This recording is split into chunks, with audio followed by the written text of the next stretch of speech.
Time to get locked in for the Big Man's Report, bringing you sports, news, local events, music, and much more. Now, here's the Big Man's Report on News Talk 1400 WOND with your host, Blake Roselle. And welcome back here to another week of the Big Man's Report live show. I'm your host, Blake Roselle. Thank you for joining me tonight on 92.3 FM, 1400 AM, WOND, News Talk Radio. Thank you guys for all joining in this week for another action-packed show this week. If you missed my show last week, I always post them online on my Instagram pages, Facebook pages, and also I'm working towards actually also Spotify. You guys can all get the content on there, and most importantly, my YouTube channel at The Big Man Show on YouTube. So I want to thank you all again for tuning in tonight. And I have a great action-packed hour. My guest tonight, I'm really excited to introduce in just a second. Tons of experiences this gentleman has. We can talk for hours about everything that his accomplishments, his family life, everything that he's been through, and where he's at today, currently in his life. So thank you for all joining me tonight. I think it's going to be a great hour. Like I said, like me on Facebook, The Big Man's Show Live, on YouTube, The Big Man's Report Live, and on Instagram, The Big Man's Report _live. You can follow me there on my handle for all the updates, things to come, and all that good stuff. So to get started tonight, I would like to introduce my guest that I have in the studio live with me. This gentleman is actually a local South Jersey native out of Pittman, New Jersey. Has great basketball player that's played overseas, that played for Penn State, played for UCLA. Most of us out there had that dream of playing Division I college basketball. Well, this gentleman has did it. He's also took his life to the next level into sports broadcasting, announcing, takes on ESPN, Sirius XM Westwood One, was a part of the Big Ten Network, and also did a lot of work for them as well when the college basketball season. So what he'll get into is, a lot of what his busy season is usually October through April, but does a lot of also great things in the off season as well. So without further ado, I'd like to introduce my guest tonight, Mr. John Crispin. John, how are you? And thank you for coming on tonight. I'm good. I appreciate the intro. It makes me sound accomplished when really those are just like things that we've done that were never enough, right? In this business, it's like you look back and you go, wow, I've actually done something. I had a career in basketball, and I somehow continue to steal money through the game of basketball by getting to talk about it. So look, who knows what we get into today, but it seems as if like basketball has been the foundation of so much of my personal and professional life, particularly professional life. But it's funny how everything I do in a way revolves around basketball and community, and here we are living back in South Jersey and traveling the world to follow basketball. All things. Yeah, and like you said, basketball was this journey that's took you around to so many things. Yeah. So John, just for our viewers, our listeners, give us the backstory. Everyone likes to hear the backstory of my guest. You grew up in South Jersey, Pittman High School. Yep. Take us from there. So Pittman High School, it's funny, I always tell people, like, Pittman was that type of place where when you're growing up, it's tiny, right? But one of the great things about it is, if you're good at something, they love you. And Pittman was awesome because we had, great run basketball-wise, and I played 3 sports. Too many concussions took me off the football field. Probably more opportunities to play football in college than I did basketball, but, Lord works in different ways. I guess he needed to bash my brains in to get my mind right.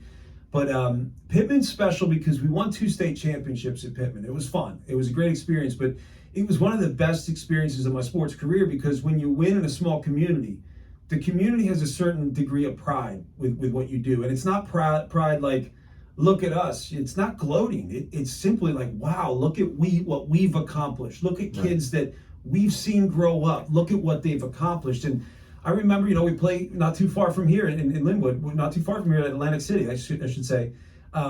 We played our state championships at Boardwalk Hall. It was awesome. A couple of months later, they have the Miss America pageant, which kind of, I don't know what you feel about that. It's kind of weird, but we won 2 state championships, and the first thing we did that night when we came home was we rode a fire truck around the entire town as a team. And the fire truck's making all sorts of noise. It's probably 9 o'clock at night. I'd be super annoyed waking my kids up. But it felt like everyone in town came out to share in that celebration, sharing that success, where it wasn't just about what we as a team or me or my brother or a coach as individuals did. It was really a community thing. Right. And I feel like that set up how I judged the rest of my professional career, even to this day, right? Right. Not even realizing it then. But we did. We had great success. I went on to play at Penn State. We had good success at Penn State. My brother was he was a junior my freshman year, and then a senior my sophomore year. And my sophomore year, his freshman year, we went to an NIT Final Four. That was fun, but still, like it wasn't the NCAA tournament. NIT usually stands for, as a player, NIT stands for not in the tournament. Right. And we're from Jersey, so we say things like tournament and water, right? Do you say water? Yeah, I do say water. Good. God bless you. God bless you. Yeah. A lot of people. That's one of the things I always get on Twitter when I call a game is like, hey, it's water. I'm like, okay, whatever. I'm from Jersey. We fix some things and we don't fix others. Right. But Penn State was a great run. Sophomore year, we had a Sweet 16 run. It was weird because to competitors as ourselves, it wasn't enough. Right? Going to a Sweet 16, which was incredibly celebrated at Penn State. Thousands of people are there to greet you at the airport when you lose in the Sweet 16. That to me felt weird. Felt like we didn't do anything. We lost. We should have played in the Elite Eight. Yeah. Or we would have played Michigan State, who we just beat in the Big Ten tournament, which means we could have been in the Final Four. You look at FAU this year. Yeah. And Florida Atlantic, who I had in the East Regional, they went to the Final Four. Why couldn't we? So that's the mindset we had. And as much as I love Penn State, I mean, to this day, Penn State is a second home, even though I left and transferred. I loved it because it was a lot like Pittman, just a bigger community. It was community. There was pride in what we did. And as a kid, I don't think I appreciated that as much until I left, but I did. I transferred to UCLA. I was a part of, I redshirted. And the year I redshirted, my brother actually got picked up by the Lakers. Wow. Which was awesome. So my redshirt year was fantastic. I won't get into all the details, but there were nice perks with that. I always joked with my brother that I had better seats at Lakers games than he did because, he had some friends at six courtside seats. You're sitting courtside, and I look over and see my brother, and it's not like he's sitting in between Shaq and some other giant. Yeah. He's the dude in a suit sitting on the baseline on the floor, right? Like those guys, it's like, hey, go take the floor. Well, that was him. So I always joked I had better seats than he did. Redshirt year was awesome. But my 2 years at UCLA were like a humbling experience. 5 foot surgeries, broken my foot, tried to play with it. I wasn't really good. Steve Lavin's last year. Then I played for Ben Hallen his first year after 5 foot surgeries to try to get myself back. And it was humbling, man. It was the worst 2 years of school history. Like, think about that. Wow. People were like, how was your experience at UCLA? I'm like, I got a degree. I went. I played, I got a jersey, got to know John Wooden a little bit. It was great experience, all of that. So there I was, what do I do?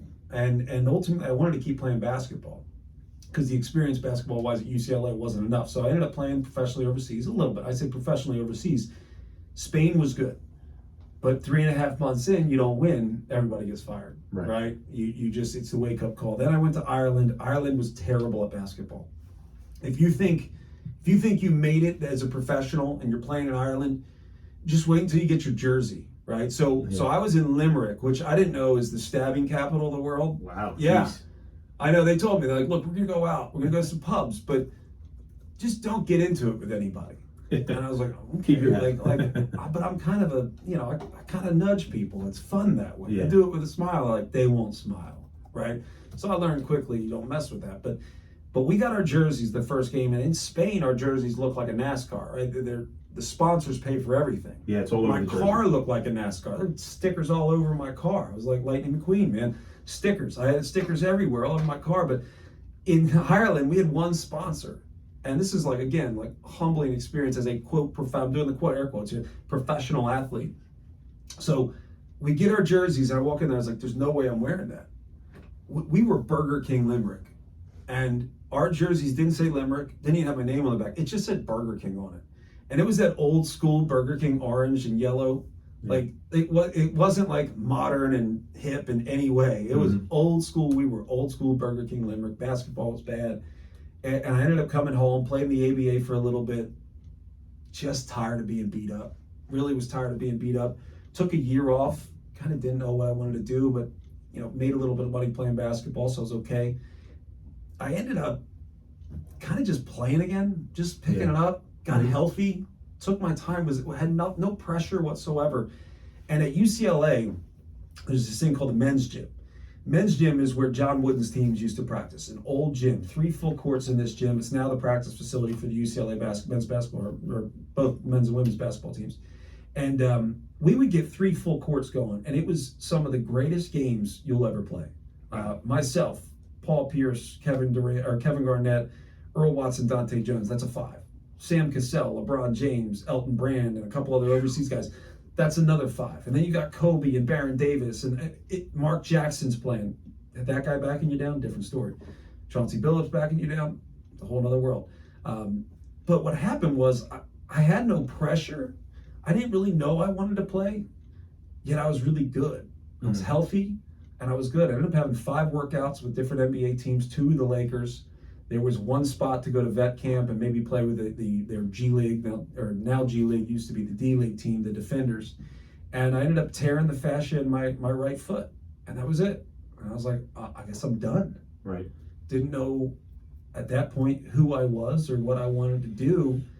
And I was in Los Angeles. So what do people do in Los Angeles? They become model actresses. We call them MAWs, MAWs. Yeah.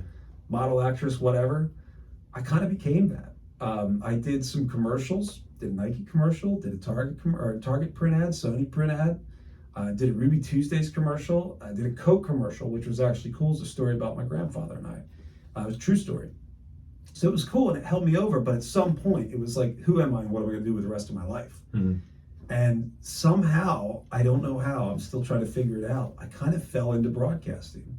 Never thought I'd make a career out of it, just thought it would be a fun hobby. And, you know, after a number of different things, Fox Sports Radio, FoxSports.com, Big Ten Network games, Time Warner Cable Sports on the West Coast, eventually some ESPN on the West Coast, and Big Ten Network more full-time.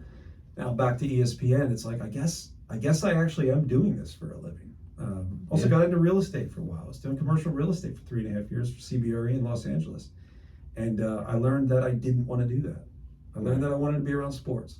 I learned that was my community, and I learned that's also where my strengths were, right? My strengths of experience, my strengths of perspective, right? My perspective was around the game. So it's like, that's what made me good, is I had a different perspective. My perspective wasn't always successful in the sense that guys like JJ Redick, right? JJ Redick, incredibly successful career.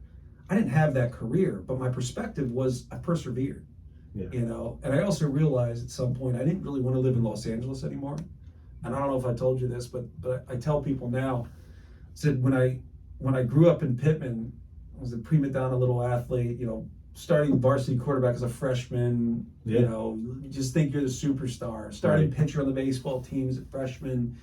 You know, my brother took all the shots when I was a freshman, but still scored 20-some a game. And, you know, so you feel good about yourself. They used to call me Hollywood. And I was like, that's cool.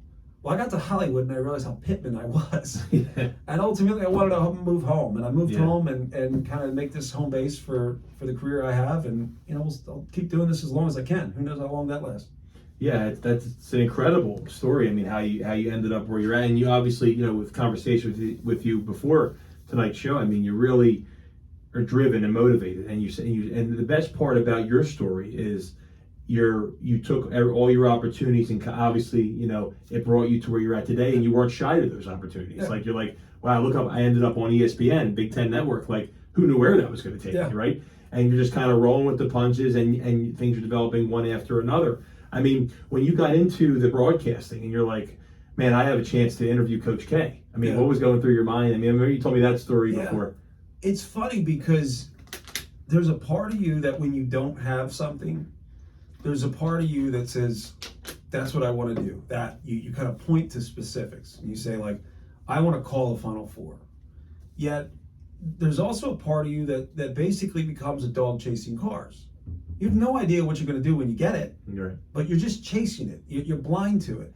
So I don't know if I ever really had it in my head what I really wanted to do. I just wanted to do it. So the truth in broadcasting for me was, and this was like kind of my come to Jesus moment. I was in real estate.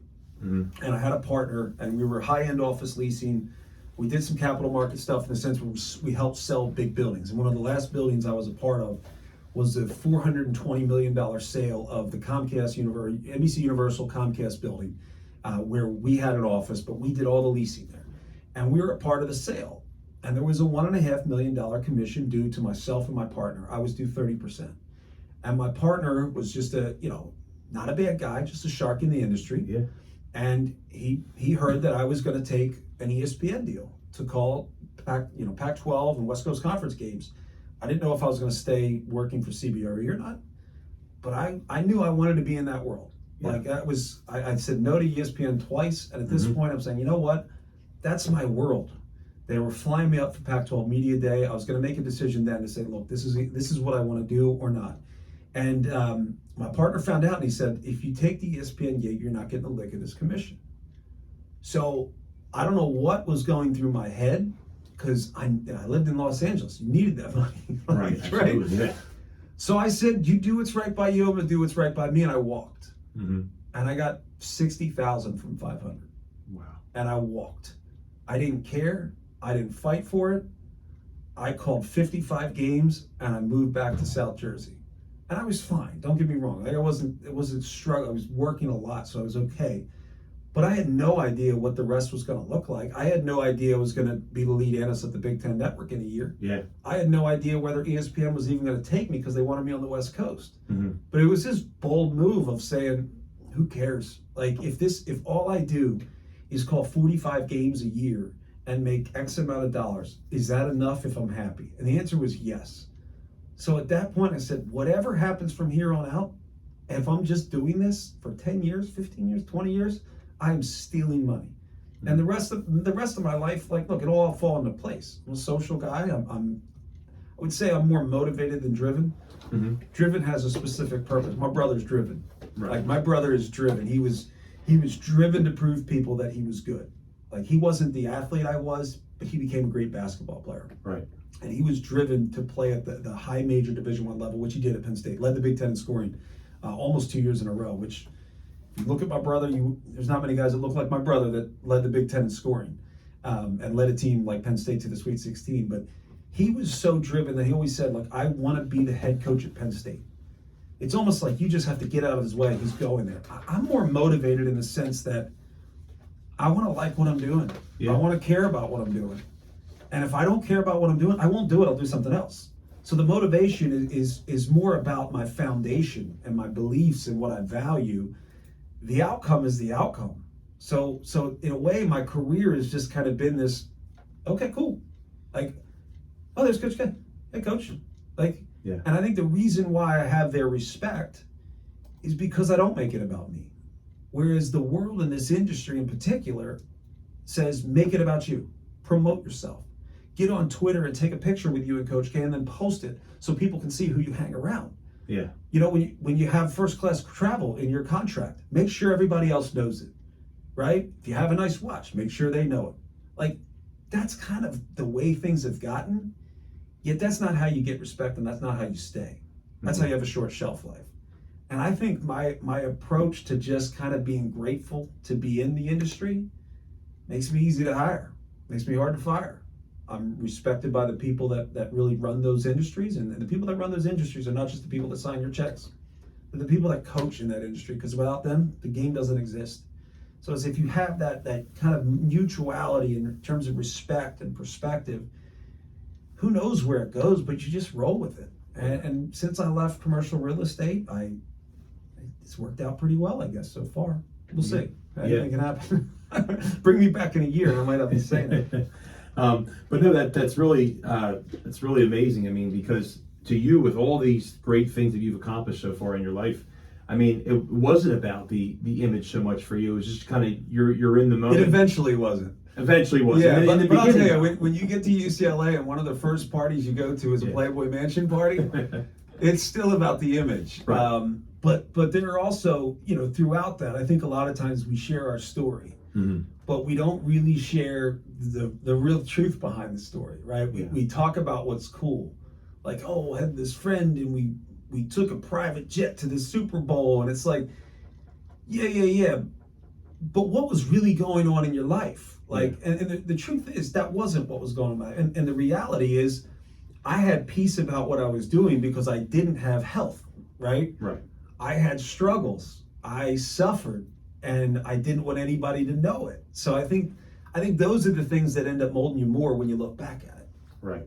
Absolutely. And the personal things that you dealt with is what eventually kind of got into you, and you're like more turned into like a gratefulness and just kind of like just right, exactly. You rolled with it. Gratefulness and a fearlessness. And a fearlessness. Yeah. Yeah.